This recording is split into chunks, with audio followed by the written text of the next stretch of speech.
अस्सलाम वालेकुम dear students, welcome to online classes. इस पेंडेमिक सिचुएशन में घर पे रहें, खुद को सेफ रखें, आपका तालीमी हर्ज ना हो, इसलिए बाकायदा ऑनलाइन क्लासेस का इजरा किया गया है। आपने इसमें भरपूर ताउन करना है। आज के इस लेक्चर में हम सबसे पहले जो आपकी सेकेंड ईयर की बुक है उसका थोड़ा सा इंट्रोडक्शन होगा।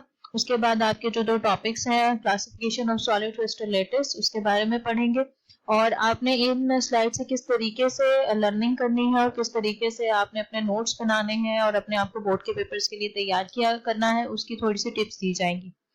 अच्छा, आपके जो सेकेंड ईयर की बुक है उसमें टोटल 10 चैप्टर्स हैं। हम 17 चैप्टर से स्टार्ट करेंगे। फिजिक्स ऑफ सॉलिड्स, आपको नाम से पता लग रहा है कि इस चैप्टर के अंदर हम सॉलिड्स को डिस्कस करेंगे। अच्छा, सॉलिड्स होते क्या हैं? आप 6-7 क्लास से पढ़ते आ रहे हैं, 3-4 क्लास से पढ़ते आ रहे हैं कि हर वो चीज जिसकी कोई खास शक्ल होती है, डेफिनेट शेप होती है या खास वॉल्यूम होता है, उसे हम क्या कहते हैं? सॉलिड्स। ये आपको आम जिंदगी में नजर आने वाले सॉलिड्स हैं, मेटल, ग्लास, प्लास्टिक। अब इनमें से कुछ हैं जो मोल्डेबल हैं, कुछ हैं जो रिजिड हैं, कुछ हैं जो इलास्टिक हैं। अब इनकी इन्हीं प्रॉपर्टीज की, स्ट्रक्चरल प्रॉपर्टीज की बेसिस पे हमने इनको 3 क्लासेस में डिवाइड किया है और ये बहुत इंपॉर्टेंट टॉपिक है। क्रिस्टलाइन सॉलिड्स, पॉलीमेरिक सॉलिड और अमॉर्फस सॉलिड्स। सबसे पहले क्रिस्टलाइन सॉलिड, नाम से पता लग रहा है कि क्रिस्टल टाइप स्ट्रक्चर्स होते हैं। आपने अपने जहन में जो है वो डायमंड को रखना है। डायमंड किस तरह का होता है आपको पता है कि खास इसकी अरेंजमेंट होती है, खास पैटर्न होता है। और ये जो आपको नजर आ रहा है, ये वाली जो पिक्चर है, इस तरह से ये क्लोजली पैक्ड होते हैं। इनके अंदर स्ट्रॉन्ग कोहेसिव फोर्सेस होती हैं। इस तरीके से ये अरेंज होते हैं। आम घरों में इस्तेमाल होने वाला जो नमक है, टेबल सॉल्ट जो है, वो इसकी बहुत अच्छी एग्जांपल है। और ये जो है ये बिल्कुल रिजिड होने के बावजूद ये बिल्कुल स्टेडी नहीं होते, बिल्कुल ये साकिन नहीं होते, बल्कि अपने खास मीन पोजीशन पर वाइब्रेट करते रहते हैं। जैसे जैसे टेम्परेचर आप इनका इंक्रीज करते रहते हैं, इनका जो एम्पलीट्यूड है वाइब्रेशन का एटम्स का, वो बढ़ जाता है और एक खास टेम्परेचर होता है जिस टेम्परेचर के ऊपर ये बिल्कुल क्रिस्टल जो है वो ब्रेक हो जाता है। इसीलिए इनके खास डेफिनेट मेल्टिंग पॉइंट्स होते हैं, खास टेम्परेचर होता है हर एक मटेरियल का, हर एक सॉलिड का, क्रिस्टलाइन सॉलिड का, जिस पे वो मेल्ट हो जाते हैं। इनकी प्रॉपर्टीज को स्टडी करने के लिए हम एक्सरे टेक्निक यूज करते हैं। इनकी जो आम एग्जांपल्स हैं, कॉपर, आयरन, जिंक, और आयोनिक कंपाउंड में NaCl यानी जो आपके घरों में इस्तेमाल होने वाला नमक है, और जिरकोनियम। अच्छा, उसके बाद आ जाते हैं अमॉर्फस सॉलिड्स। अमॉर्फस का मतलब ही होता है विदाउट फॉर्म और स्ट्रक्चर। इस लफ्ज का मतलब है विदाउट फॉर्म, यानी ऐसी चीज जिसकी कोई शक्ल ना हो, कोई खास डेफिनेट स्ट्रक्चर ना, इनकी कोई खास रेगुलर अरेंजमेंट नहीं होती और हीट करने पर ये एक पेस्ट की शक्ल इख्तियार कर लेते हैं। इनको ग्लासी सॉलिड्स भी कहा जाता है।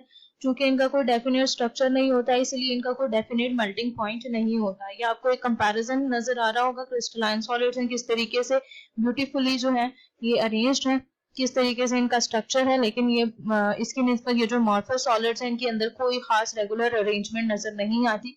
हम जो आप कॉटन कैंडी खाते हैं वो अमॉर्फस सॉलिड की एग्जांपल है। इसके अलावा ऑर्डिनरी ग्लास जो है वो अमॉर्फस सॉलिड की एग्जांपल है। अच्छा, पॉलीमेरिक सॉलिड सबसे ज्यादा इस्तेमाल होने वाला सॉलिड पॉलीमेरिक सॉलिड है। ये इंटरमीडिएट होते हैं ऑर्डर और डिसऑर्डर के।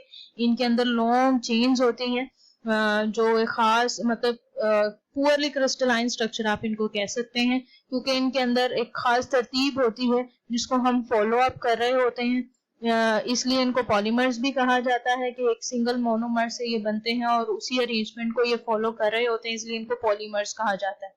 और इनको हम जिस तरीके से बनाते हैं उस प्रोसेस को हम पॉलीमराइजेशन कहते हैं। इनके अंदर मैसिव लॉन्ग चेन्स होती हैं। अच्छा, लो स्पेसिफिक ग्रेविटी होती है। स्पेसिफिक ग्रेविटी होती क्या है? स्पेसिफिक ग्रेविटी ये होती है कि आप किसी चीज को पानी के अंदर डालें या किसी सॉल्यूशन के अंदर डालें तो वो उसके अंदर कितना का हल हो जाता है। तो पॉलीमर्स को आपने अगर समझना है तो अपने जहन में जो आप अपने बालों में रबर बैंड वगैरह बांधती हैं उनको जहन में रखें कि अगर आप उसको पानी के अंदर रखते हैं तो वो उसके अंदर फ्लोट होती रहती है। मींस लो स्पेसिफिक ग्रेविटी होती है और good strength to weight ratio होती है। मतलब इनके अंदर इनका वेट कम होता है, हल्के होते हैं, लाइटर होते हैं वेट में, लेकिन इनकी स्ट्रेंथ बहुत ज्यादा होती है। जैसे आप रबर की एग्जांपल ले लें, एक सिंगल स्ट्रिप होती है, लेकिन जब आपने किसी चीज को टाई करना हो तो उनकी स्ट्रेंथ इतनी ज्यादा होती है कि वो लो वेट भी जो है वो स्ट्रेंथ लो वेट होता है, लेकिन फिर भी वो काफी चीजों को टाई अप कर सकता है। अच्छा, इनकी जो अगर हम स्ट्रक्चर की बात करें, इनके एटम्स की बात करें, तो इनके अंदर मोस्टली ऑक्सीजन, हाइड्रोजन, कार्बन होती है। इसके अलावा अदर मेटालिक और नॉन मेटालिक एटम्स भी पाए जाते हैं। इनकी जो आम एग्जांपल्स हैं वो पॉलीस्टाइरीन है और रबर है। अच्छा, क्रिस्टल लेटिस क्या होता है? क्रिस्टल लेटिस जो है ये आपके पास क्रिस्टल लेटिस को समझने के लिए यूनिट सेल है। यूनिट सेल क्या होता है? ये एक 3 डायमेंशनल एक बेसिक स्ट्रक्चर होता है। अगर आप NaCl की एग्जांपल लें तो ये आपके पास ये Na है। इस वाले पॉइंट को अगर आप समझें, ये Na है, ये वाला Na है जो Z एक्सिस पर है, ये Cl है। इसी तरीके से ये Na है, ये Cl है। अब ये सारे का सारा ये NaCl है। अगर आप इसको 3 डायमेंशनली जो है वो इंक्रीज कर दें तो ये पूरे का पूरा यूनिट सेल है। अब इस पूरे के पूरे यूनिट सेल को अगर आप रिपीट करते जाएं 3 डायमेंशनली, तो आपके पास एक खास किस्म का स्ट्रक्चर आ जाएगा जिसे हम क्रिस्टल लेटिस बोलते हैं।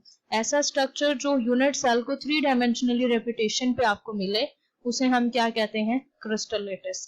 टोटल आपके पास 7 जो है वो बेसिक स्ट्रक्चर है। ये आपकी बुक से ही ली गई पिक्चर है। इसको आपने ये जो 7 है इनके नाम आपको याद होने चाहिए। ये 7 क्रिस्टल स्ट्रक्चर्स हैं जो आपको आम हालात में नजर आते हैं। बाकी जितने भी क्रिस्टल्स हैं ये बेसिक स्ट्रक्चर्स हैं। बाकी जितने भी क्रिस्टलाइन सॉलिड्स हैं वो सारे के सारे इनसे मिलकर बने। अच्छा, यहाँ पर आपका लेक्चर जो है वो कंप्लीट हो जाता है।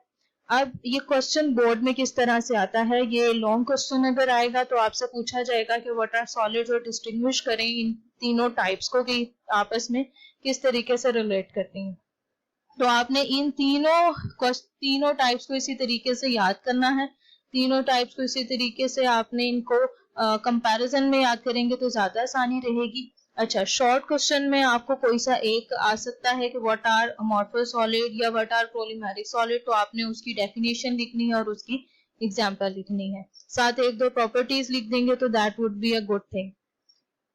अच्छा, अब आपने इन सारी स्लाइड से लर्निंग किस तरीके से लेनी है? सबसे पहले जहां से आपने ध्यान से सुनना है और जहां से समझना है आपने दोबारा उसको रिपीट करना है, दोबारा से सुनना है। आपको इस लेक्चर में जो भी कोई क्वेश्चन हो उनको आपने ग्रुप में पूछना है। कोई भी स्लाइड है, किसी भी लाइन में मसला है, आपने उसको पूछना है। और जो भी आपको स्लाइड में मटेरियल मिला है इसको आप एज इट इज अपनी नोट्स बनाएं, उसके एज इट इज अपनी कॉपीज पे नोट करें। और इसकी रिटर्न प्रैक्टिस मस्ट है। जो आपको मैं बता दूं कि वो लॉन्ग क्वेश्चन है तो उसकी रिटर्न प्रैक्टिस आप पे फर्ज हो जाती है। बुक को फॉलो करें। अगर आप बहुत, चूंकि इस सिचुएशन में हो सकता है आपको बुक्स ना मिल रही हो, तो उसको PDF फॉर्म में डाउनलोड करें। PDF फॉर्म में डाउनलोड करने के लिए आपने सिंपली गूगल पे उसको लिखना होगा कि सेकेंड ईयर फिजिक्स बुक। अगर आप किसी को ना भी पता चल रहा हो तो ये मैंने एक वेबसाइट लिखी है, यहाँ से आप इसको डाउनलोड कर सकते हैं। इस तरह का इसका इंटरफेस होगा, यहाँ पर लिखा होगा डाउनलोड PDF। इसके ऊपर आप क्लिक करेंगे तो वो डाउनलोडिंग स्टार्ट हो जाएगी। ठीक है, इसके अलावा ऑनलाइन बुक भी अवेलेबल है elearn.punjab.pk.government.pk। इसके ऊपर भी आपको ये जो है बुक्स इजीली अवेलेबल हैं। तो बुक्स को फॉलो करें, रोज का रोज लेक्चर तैयार करें, कॉपरेट करें। All the best, take care, अल्लाह हाफिज।